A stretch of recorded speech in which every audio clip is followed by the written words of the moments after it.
First thing I want to say is I've been contacted by a number of families today, quite distressed actually, about the fact that they had to have their funerals in a very limited way, in a way that caused them a lot of pain.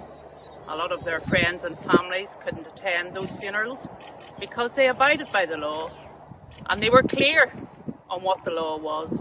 And these are families that had bereavements in the week of the Bobby Story funeral. So they were exactly the same regulations, which the DPP says the person who made the regulations were hard to understand.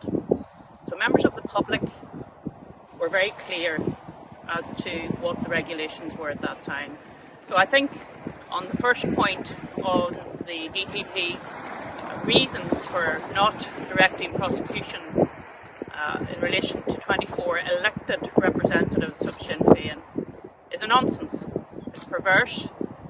And frankly, people are looking at it tonight and saying, why did we abide by the rules when others didn't? I think the second reason given by the DPP as to why he has decided not to direct a prosecution is very concerning and very, very worrying. It essentially is that the Police Service of Northern Ireland facilitated a breach of the law, and he has detailed in quite devastating detail, I have to say, a number of breaches by the Police Service of Northern Ireland in their engagement with the organisers of the funerals.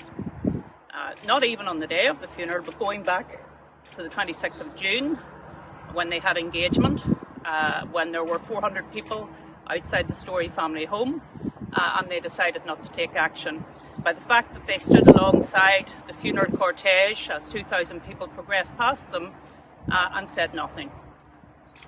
I telephoned the Chief Constable this afternoon.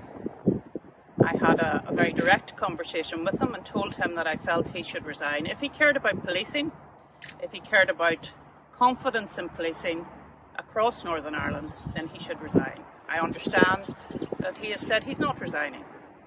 I regret that, because I think his continuing presence as the head of the Police Service of Northern Ireland is having a real impact on confidence in policing here in Northern Ireland.